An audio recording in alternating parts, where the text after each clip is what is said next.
Hi, my name is Jonathan Wang, And I'm Hugo. and we're doing Pfizer Inc. Company Overview. What is Pfizer?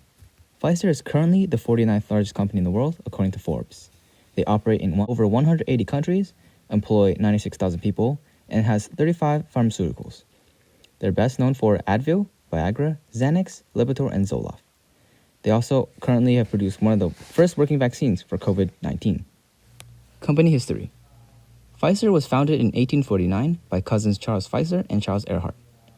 In the next 100 years, they discovered the mass production of citric acid and penicillin, which helped boost their sales. In 1980, they made Feldene, which became a blockbuster. In 1998, they released another blockbuster, Viagra, which helped with erectile dysfunction. They were named Company of the Year by Forbes a year later. In 2004, they were inducted into the Dow Jones Average, and in 2020, they developed one of the first working vaccines for COVID-19. Pfizer is involved in three main industries around the world, and these are the pharmaceutical industry, the healthcare industry, and biotechnology. So the pharmaceutical industry is incredibly large, and in total about 1.2 trillion to 1.3 trillion in global revenue worldwide in 2019. And the pharmaceutical industry is involved in the research, development, and production of medications, which is a need that's needed in almost every country of the world. This industry has practically infinite longevity due to the constant need for new biotechnologies and pharmaceuticals as new diseases appear and viruses evolve, and this is especially true for the current global situation with COVID-19. In terms of the healthcare industry, it's deeply interconnected with the pharmaceutical industry, and the healthcare industry interests itself with clinical services, drug manufacture, the medical industry, as well as health insurance. And the healthcare industry is also one of the largest in the world, and Pfizer does have a sector of its business involved in it. Biotechnology is the last one, and it's concerned with the use of living organisms to create products. And this industry is already worth 458 billion. However, it's projected to grow still to 883 billion by 2028. In terms of marketing positioning and Pfizer's competitors, we believe that Pfizer is in a fairly good position. First of all, Pfizer is a very large pharmaceutical company, and they hold 18.61% of the market share. Furthermore, vaccine development, Pfizer is put in a very good position due to the speed and efficacy of production in their new COVID-19 vaccine. Furthermore, Pfizer has had a very long history of spearheading the production of new influential products. And finally, Pfizer is also expanding and has good marketing positioning in markets not only in the US. For example, they've recently teamed up with Mylan, which is an Indian-based pharmaceutical company, to penetrate the growing Indian pharmaceutical industry.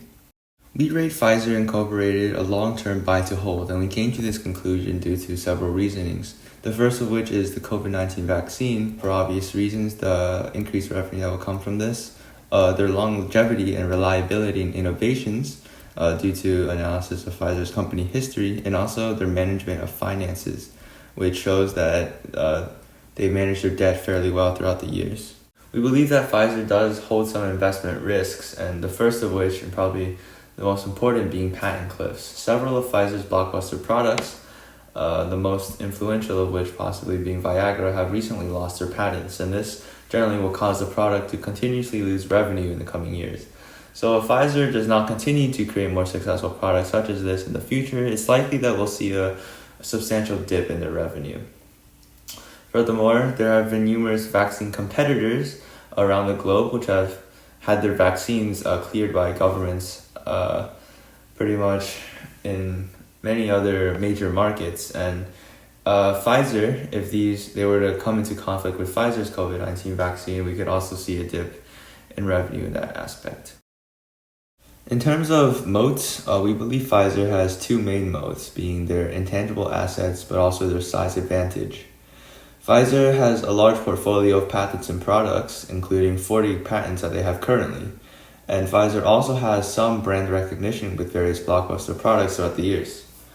Pfizer also has a size advantage over numerous of its competitors in the pharmaceutical industry, and this is particularly important because it allows them to invest billions of dollars into R&D.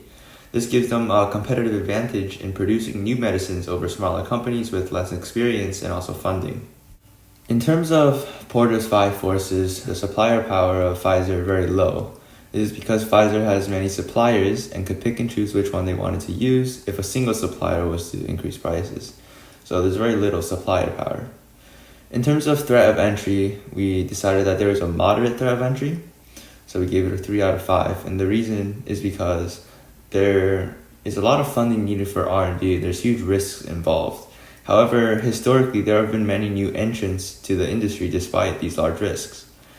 In terms of threat of substitution, we decided there was a very low threat of substitution. This is because of the complexity and questionable legality of creating your own medication.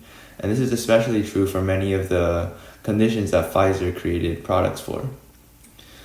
The buyer power for Pfizer is also very low, and this is because there's generally low buyer power in the pharmaceutical industry. Buyers have very little knowledge of differences in different pharmaceutical producers, and they don't really know how they should be priced. Pharmaceutical companies also have a lot of control in pricing, and buyers don't switch often. We decided there was high competitive rivalry within the pharmaceutical industry when compared to regarding Pfizer at least, and this is because the company has seen increasing competition from some of its most successful products reaching their end of their patent periods. There's also several established competitors in the pharmaceutical industry. The main revenue drivers of Pfizer are their new products and also buyers. For new products, due to the research invested into the COVID-19 vaccine, the 95% efficacy vaccine that was created in a short amount of time ensures a rise in demand as governments race to secure a supply of the vaccine. Also, the rigorous research and development sectors allow for further medical breakthroughs and market monopoly, as they've always been doing. In terms of buyers, chain stores, clinics, and long-term care facilities are all a part of this buyer revenue driver. Also, with the release of the new vaccine, organizations and governments are also buying it in large quantities. Concerning ESP considerations, we believe that Pfizer is doing very well in the environmental aspects of these, which can be seen through their work to increase recycling efficiency and recycling methods, and also working towards greener energy sources, such as installing wind turbines and solar panels.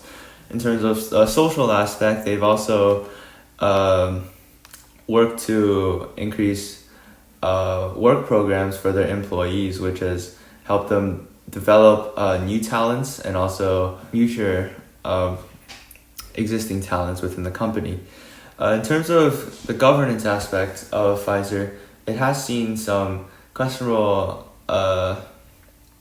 legal practices in the last few decades, including a $2.3 billion fine for illegal marketing practices back in 2009. And there's also been several controversies concerning tax avoidance as well as bribery.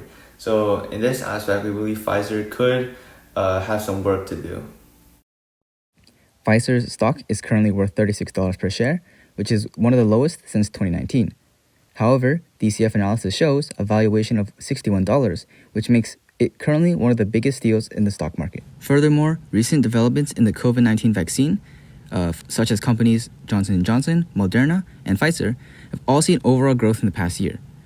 Since Moderna and Pfizer were the first to output a vaccine, they had sudden growth, as can be seen in Q4 of around 2020, after the UK, US, and several other countries globally approved the vaccine for emergency use.